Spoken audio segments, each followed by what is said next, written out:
Assalamualaikum warahmatullahi wabarakatuh. Selamat pagi yang kami hormati Bapak Ibu sekalian dan rekan-rekan yang saya cintai. Pada kesempatan yang berharga ini, izinkan kami dari kelompok 16 untuk memaparkan hasil penelitian riset kami ini secara mendalam yang berjudul penerapan algoritma decision tree C45 untuk klasifikasi tingkat kemiskinan berdasarkan indikator sosioekonomi di Indonesia. Penelitian ini tidak hanya disusun sebagai syarat akademis saja, akan tetapi dalam mata kuliah penelitian sistem informasi merupakan upaya kami dalam memberikan solusi berbasis teknologi untuk masalah struktural yang kompleks. Dan kami juga memilih algoritma C45 ini dikarenakan kemampuannya dalam menghasilkan tuan keputusan yang sangat transparan. Sehingga hasil analisis data mining ini tidak hanya menjadi sekumpulan angka saja, akan tetapi menjadi strategi yang dapat diterjemahkan menjadi kebijakan publik yang lebih presisi dan transparan di tingkat kabupaten atau kota. Sebagai langkah awal, izinkan kami memperkenalkan anggota tim kami di balik riset dan penelitian ini. Untuk yang pertama, saya sendiri perkenalkan, nama saya Rifki Ahyar dengan NIM 1925924. Selanjutnya, Baik, perkenalkan nama saya Denny Irawan dengan NIM 1925962. Lanjut, ada teman saya. Perkenalkan, nama saya Boy Hussein Cahyono dengan NIM 1925991. Selanjutnya teman saya. Perkenalkan, nama saya Surya Putra Budiarto dengan NIM 192596260.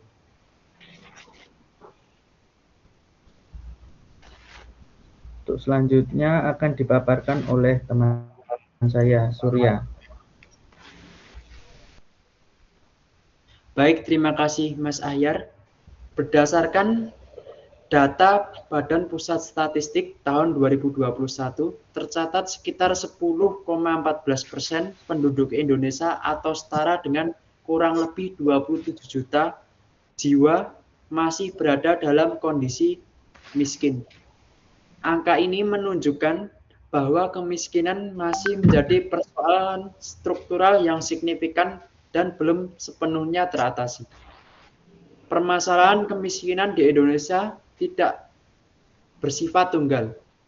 Kemiskinan tidak hanya disebabkan oleh rendahnya pendapatan, akan tetapi juga dipengaruhi oleh keterbatasan akses pendidikan, layanan kesehatan, serta infrastruktur dasar, terutama di wilayah perdesaan dan daerah tertinggal.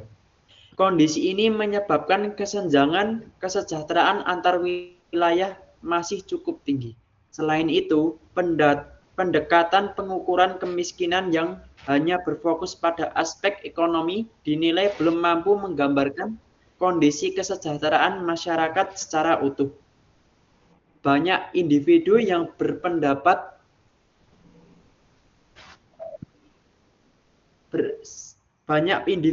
secara pendapatan berada di atas garis kemiskinan, namun masih mengalami keterbatasan serius dalam akses pendidikan, kesehatan, maupun kualitas hidup.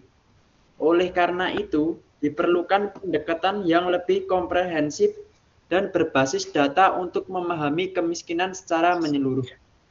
Pendekatan ini diharapkan mampu membantu pemerintah dan pemangku kebijakan dalam merancang program pengentasan kemiskinan yang lebih tepat sasaran, efektif, dan berkelanjutan. Untuk itu, pada slide berikutnya akan dijelaskan mengenai konsep kemiskinan multidimensi sebagai landasan utama dalam penelitian ini. Slide selanjutnya akan dijelaskan oleh Mas Wahyu. Baik, terima kasih Mas Surya. Untuk saat ini, slide konsep kemiskinan multidimensi. Nah, kemiskinan multidimensi itu mencakup 4 aspek utama, atau bisa dikatakan kemiskinan multidimensi apabila telah menepati 4 aspek utama. Yang pertama yaitu ekonomi, yang kedua pendidikan, ketiga kesehatan, dan keempat itu infrastruktur. Nah, indikator seperti pengeluaran dan GRB per kapita, rata-rata lama sekolah, umur harapan hidup, serta akses air bersih dan sanitasi digunakan untuk menggambarkan kesejahteraan masyarakat secara lebih menyeluruh.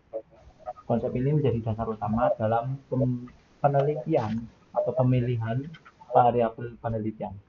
Nah, berdasarkan konsep tersebut, penelitian ini dirumuskan ke dalam beberapa pertanyaan penelitian. Slide selanjutnya, Mas. Oke, di sini ada rumusan masalah. Rumusan masalah dalam penelitian ini meliputi pertama, bagaimana algoritma decision tree C4.5 digunakan untuk mengklasifikasikan tingkat kemiskinan. Yang kedua, faktor sosioekonomi apa yang paling berpengaruh dalam klasifikasi kemiskinan. Ketiga, bagaimana kinerja algoritma C4.5 apabila dibandingkan dengan algoritma lain, contohnya seperti random forest. Nah, keempat, yang terakhir yaitu bagaimana hasil penelitian dapat diterjemahkan menjadi rekomendasi kebijakan. Nah, untuk menjawab rumusan masalah tersebut, penelitian ini memiliki tujuan sebagai berikut. Nah, untuk tujuan penelitian akan dijelaskan oleh Mas Denny. Baik, terima kasih melanjutkan rumusan masalah yang telah kita tentukan yang dijelaskan oleh Mas Wahyu sebelumnya. Berikut adalah beberapa tujuan utama penelitian yang kami lakukan. Adalah membangun dan mengevaluasi model klasifikasi kemiskinan menggunakan algoritma decision tree C4.5. Nah, untuk secara khususnya penelitian yang kami lakukan ini ditujukan untuk yang pertama mengimplementasikan model C4.5 pada data sosioekonomi yang kami gunakan dari Kaggle yang dijelaskan lebih detailnya. Yang kemudian dua, mengidentifikasi faktor dominan kemiskinan melalui fitur importance. Yang ketiga, membandingkan performa C4.5 dengan algoritma random forest. Dan yang terakhir, menyusun rekomendasi kebijakan berbasis hasil model yang telah kita training. Nah, untuk mencapai tujuan-tujuan tersebut, digunakanlah metode penelitian sebagai berikut. Next. Oke, untuk penelitian yang kami lakukan ini, kami menggunakan pendekatan kuantitatif dengan untuk metode yang kita gunakan adalah Knowledge Discovery in Database atau KDD, atau lebih pada umumnya itu disebut dengan data mining. Nah, untuk fokus utama penelitian yang kami lakukan adalah mengklasifikasi tingkat kemiskinan berdasarkan indikator sosioekonomi menggunakan algoritma mesin learning atau pembelajaran mesin.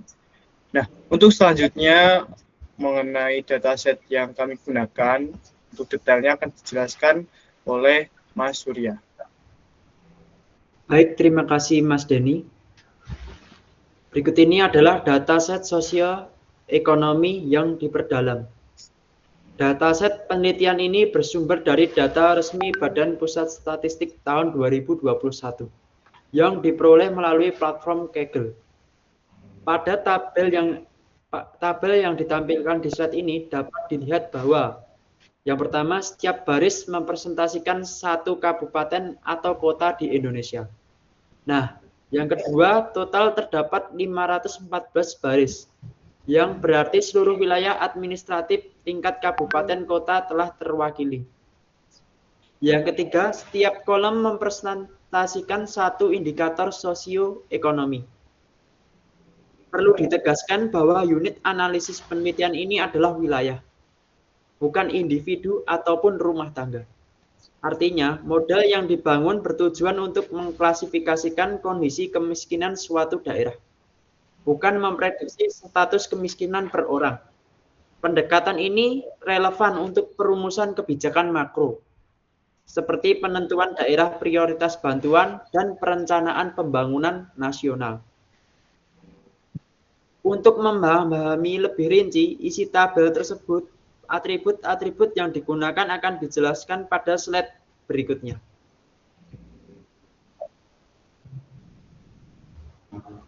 Atribut data. Pada tabel atribut ditampilkan indikator sosial ekonomi dikelompokkan ke dalam beberapa kategori utama.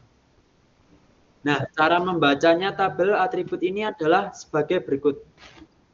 Yang pertama, indikator ekonomi, seperti pengeluaran per kapita dan PDRB per kapita, digunakan untuk menggambarkan daya beli dan aktivitas ekonomi wilayah. Semakin rendah nilai indikator ini, semakin besar potensi wilayah tersebut mengalami kemiskinan. Yang kedua, indikator pendidikan. Indikator pendidikan diwakili oleh rata-rata lama sekolah, yang dimana mencerminkan kualitas sumber daya manusia. Nilai yang rendah menunjukkan keterbatasan akses pendidikan. Yang ketiga, indikator kesehatan. Indikator kesehatan seperti umur harapan hidup digunakan untuk melihat kondisi kesehatan masyarakat dan akses layanan kesehatan. Yang terakhir ada indikator infrastruktur. Indikator infrastruktur terdiri seperti akses air bersih dan sanitasi, yang menggambarkan kualitas hidup dasar suatu wilayah. Dengan membaca tabel ini, dapat dipahami bahwa kemiskinan tidak ditentukan oleh satu variabel, melainkan kombinasi dari berbagai indikator.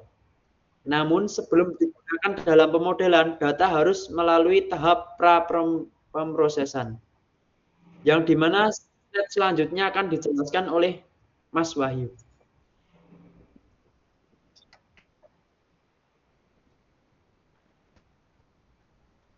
Baik, untuk slide pre-processing data. Nah, pada tabel pre-processing yang ditampilkan dapat dilihat berbagai tahapan penting. Nah, yang pertama yaitu penggunaan missing values. Nah, missing values itu merupakan nilai yang hilang pada data numerik yang diisi menggunakan median. Nah, sedangkan data kategorikal diisi menggunakan modus. Nah, pendekatan ini dipilih untuk menghindari distorsi data akibat nilai ekstrim tentunya. Lalu yang kedua, ada encoding data kategorikal. Nah, variabel seperti provinsi atau suatu wilayah diubah ke bentuk numerik agar dapat diproses oleh algoritma machine learning. Lalu yang ketiga, terakhir yaitu ada normalisasi z-score. Nah, tahapan ini bertujuan untuk menyamakan skala antar variabel sehingga indikator dengan nilai besar tidak mendominasi model. Dan melalui tabel ini dapat dilihat bahwa pre-processing berperan penting dalam menjaga kualitas dan konsistensi data. Terus selanjutnya adalah pelabelan dan pembagian data. Nah, pada tabel pelabelan, wilayah dikategorikan sebagai next slide, Mas.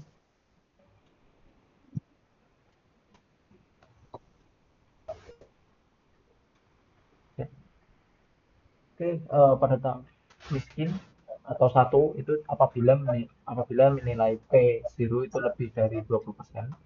Nah, tidak miskin atau 0 itu apabila I0 itu kurang dari atau sama dengan 20%. Nah, ambang batas ini digunakan sebagai dasar klasifikasi wilayah. Nah, selanjutnya pada tabel pembagian data dapat dilihat pada bahwa 80% di sini ada data yang digunakan sebagai data mati, lalu ada 20% ini data digunakan sebagai data uji.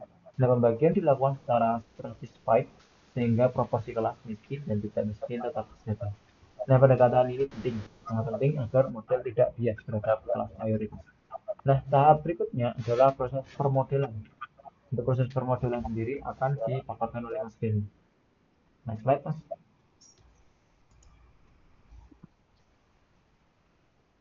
Oke, terima kasih Mas Wahyu. Di sini kita masuk ke pemodelan. Nah, model utama yang kita gunakan dalam penelitian ini adalah decision tree for C4.5. Dengan kriteria yang digunakan adalah kriteria entropi. Nah, sebagai pembandingnya, kami juga menggunakan algoritma random forest untuk mengevaluasi sejauh mana sih perbedaan performa dan karakteristik dari kedua model tersebut dengan data set yang telah kita gunakan tadi. Nah, Untuk hasil pemodelannya, kemudian kami mengevaluasi menggunakan metrik evaluasi tertentu. Untuk selanjutnya akan dijelaskan oleh Mas Surya mengenai evaluasi model. Baik, terima kasih Mas Denny. Selanjutnya adalah evaluasi model. Evaluasi model dilakukan menggunakan confidence metric serta metrik akurasi, precision, recall, dan F1 score. Evaluasi ini bertujuan menilai kemampuan model dalam mengklasifikasikan wilayah miskin dan tidak miskin. Hasil performa model akan ditampilkan pada slide berikutnya. Berikut ini adalah hasil performa model. Pada tabel hasil performa model dapat dilihat nilai akurasi, precision, recall, dan F1 score. Yang dimana cara membaca hasil ini adalah yang pertama, akurasi menunjukkan presentasi prediksi yang benar secara keseluruhan. Yang kedua, nilai akurasi yang tinggi menunjukkan model mampu mengenali pola kemiskinan dengan baik. Namun akurasi saja tidak cukup, terutama dalam kebijakan publik.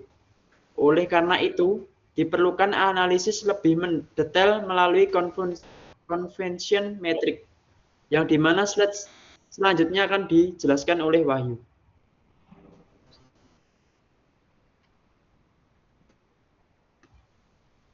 Baik, untuk confusion metric. Nah, confusion metric sendiri itu digunakan untuk melihat detail kesalahan dan keberhasilan klasifikasi. Nah, untuk cara membaca tabel confusion metric antara lain di sini ada variabel TP atau true positive, itu merupakan wilayah miskin yang berhasil dikategori sebagai miskin. Lalu ada TN atau true negative, wilayah tidak miskin dan berhasil diprediksi benar. Lalu ada false positive, yaitu wilayah tidak miskin tapi diprediksi miskin. Lalu yang terakhir ada FN atau false negative, digunakan untuk mendeteksi wilayah miskin tapi gagal terdeteksi. Nah, dalam konteks kebijakan publik, false negative itu menjadi perhatian paling serius karena berarti wilayah miskin berpotensi tidak menerima bantuan. Lalu untuk memahami bagaimana keputusan ini diambil oleh model, berikut akan dijelaskan struktur pohon keputusan. Next slide, Mas. Oke, pada visual pohon keputusan dapat dilihat bahwa pengeluaran per kapita itu berada di posisi atas pohon atau root dari pohon. Itu artinya indikator ini memiliki pemisah utama dalam menentukan apakah suatu wilayah tersebut itu tergolong miskin atau tidak. Lalu ada cabang berikutnya, yaitu menunjukkan peran pendidikan dan kesehatan, yang menegaskan bahwa kemiskinan merupakan fenomena multidimensi. Nah, cabang berikutnya temuan ini diperkuat melalui analisa feature importance. Terus selanjutnya penjelasan feature importance akan dijelaskan Mas Denny. Monggo Mas Denny. Oke, terima kasih. Pada tabel feature important yang di sini, di card yang tertampil di slide presentasi tersebut, ada beberapa indikator ya, seperti variabel XP per cap, kemudian average call time, kemudian lag X, kemudian juga ada makna kebijakannya. Nah, pada tabel fitur importance, setiap kali indikatornya memiliki nilai kepentingan yang berbeda, maka semakin tinggi pula nilai fitur important. Dan juga semakin besar pengaruh variabel tersebut terhadap keputusan model C4.5. Nah, variabel yang muncul di level atas pohon atau tree-nya memiliki dampak paling signifikan.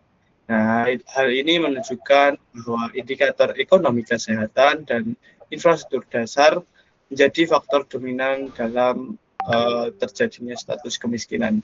Kemudian temuan ini akan diterjemahkan ke dalam implikasi kebijakan. Lanjut. Oke, untuk implikasi kebijakan meliputi beberapa interferensi yang lebih berarah pada yang pertama, peningkatan daya beli masyarakat, yang kedua, pemerataan pendidikan, itu pasti. Yang ketiga, adanya peningkatan layanan kesehatan dan infrastruktur dasar. Nah, setiap penelitian tertentu pasti memiliki keterbatasan, dan keterbatasan dari penelitian yang kami lakukan ini akan dijelaskan oleh Mas Surya. Baik, terima kasih Mas Denny. Slide berikut ini adalah keterbatasan penelitian. Keterbatasan penelitian ini meliputi ketidakseimbangan kelas data, yang dimana kelas data tidak imbang, yaitu 452 banding 62 dari recall kelas miskin rendah. Yang kedua, penggunaan data 1 tahun, yang dimana data tidak menangkap tren waktu.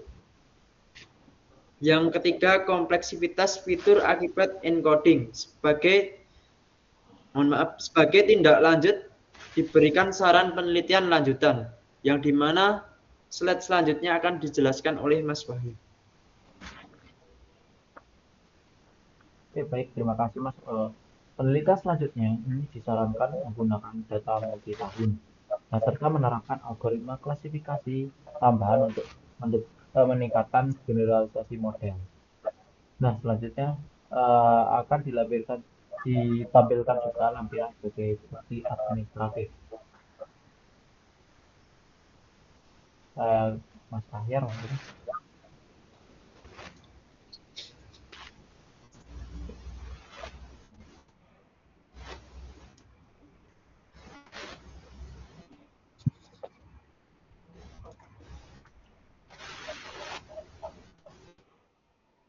Menunggu mungkin ulangi nih Kang. Aku terlalu singkat ya. Aku mau tak cut video nih. Mana Share. adalah Slide sebelumnya. Malah mencerang.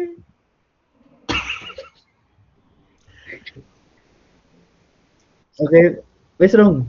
Lanjut ya. Yeah. Baik, untuk selanjutnya lampiran bukti submit dari kami.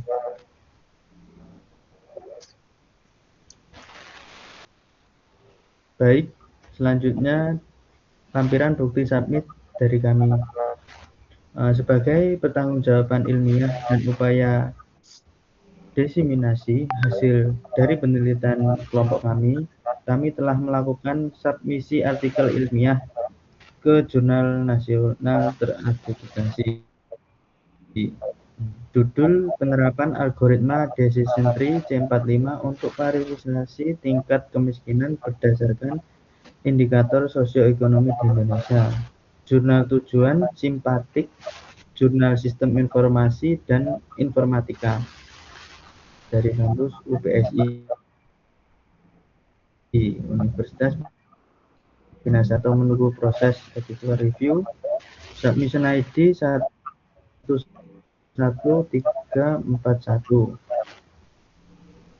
untuk platform Open Journal System OJS. Link jurnal sebagai berikut. Pada layar dapat dilihat bukti tangkapan layar. Ini termasuk dari sistem OJS atau Open Journal System. Saat ini statusnya manuskrip. Kami sedang tahap editorial review. Hal ini menunjukkan bahwa konten penelitian kami telah memenuhi standar penulisan ilmiah yang ditetapkan, dan kami berkomitmen untuk menindaklanjuti setiap proses revisi hingga artikel ini dinyatakan accepted atau dipublikasikan. Nah, selanjutnya ini lampiran decision tree C45 untuk klarifikasi tingkat kemiskinan berdasarkan indikator sosioekonomi di Indonesia. Will be submission to simpatik, jurnalis sistem informasi dan informatika for editorial review. Are you sure you want to complete this submission? Lalu klik submit. Untuk selanjutnya, di sini setelah disubmit akan muncul penampilan eksekusi submit. Yang berikut buktinya ada Irawan et al. Penerapan algoritma decision tree C45 untuk klarifikasi tingkat kemiskinan berdasarkan indikator sosioekonomi di Indonesia. Untuk nama jurnalnya Jurnal Pacific Jurnal sesuai C45.dojx. selanjutnya. Untuk menjaga integritas akademik, kami juga melampirkan bukti kepatuhan terhadap standar penulisan. Pertama, kami telah menyesuaikan format artikel secara presisi dengan template jurnal target, mulai dari struktur abstrak hingga gaya citasi. Yang kedua, paling krusial adalah hasil uji originalitas melalui Turnitin. Untuk jurnal spesifik 19%, kategori aman atau di bawah ambang batas jurnal kurang dari 25%, mayoritas kemiripan berasal dari kutipan referensi, istilah metodologi, sumber resmi dari BPS, jurnal ilmiah.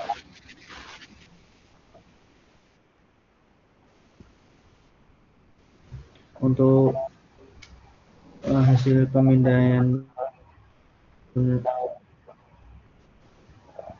hasil literi yang sangat rendah, yaitu di bawah ambang batas yang ditentukan. Hal ini menjamin bahwa penelitian dari kelompok 16 adalah karya original, bebas dari plagiarisme, dan didasarkan pada hasil demikian serta pengolahan data yang sangat mandiri. Untuk selanjutnya, lampiran template jurnal. Template jurnal ini resmi, sintaktik, jurnal sistem informasi dan informatika. Untuk penerbitnya dari Universitas Penyiasan Informatika BSI. Format penulisannya ada 2 kolom,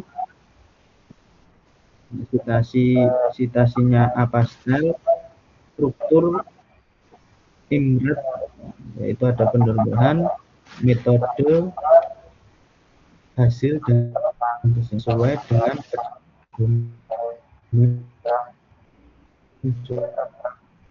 jurnal. Selanjutnya kesimpulan. Rekan-rekan sekalian, tibalah kita pada bagian akhir yang merangkum seluruh berdasarkan riset kami. Berdasarkan hasil analisis dan pengujian yang telah dipaparkan sebelumnya,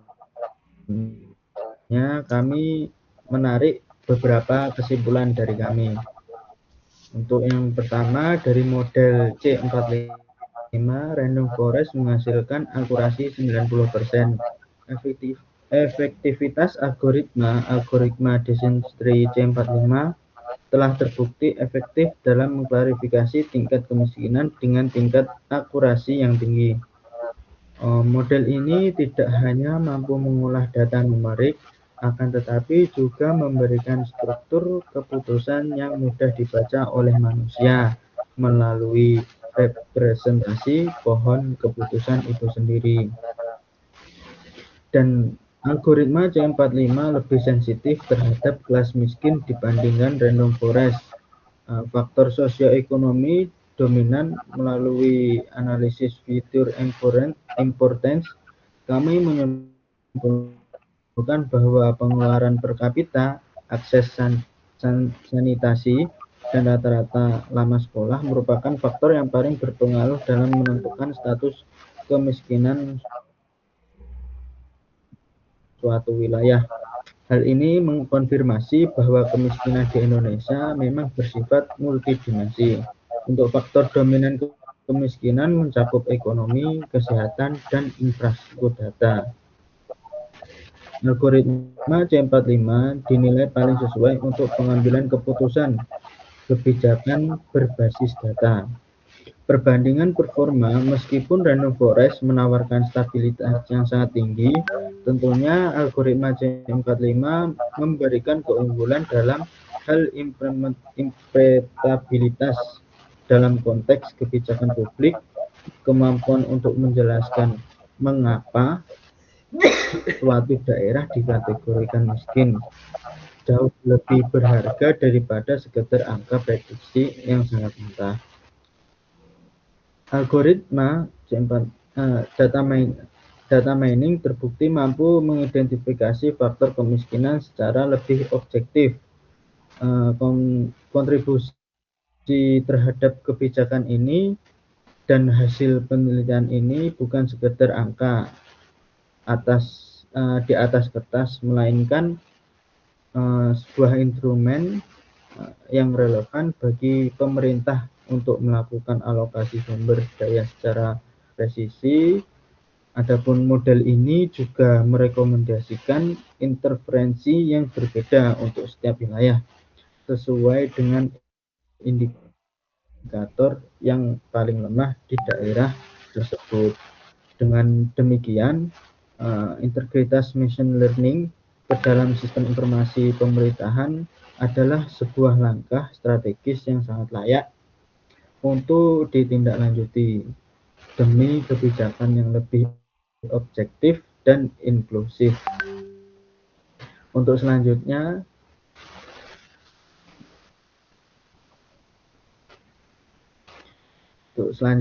slide penutup.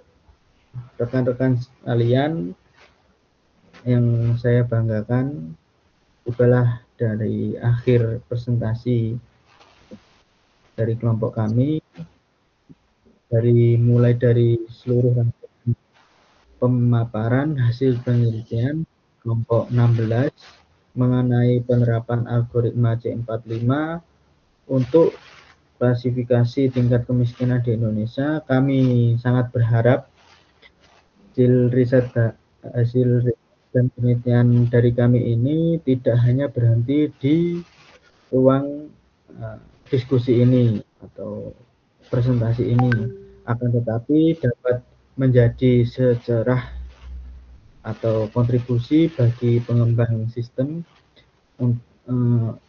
informasi yang bermanfaat bagi masyarakat luas ke depannya.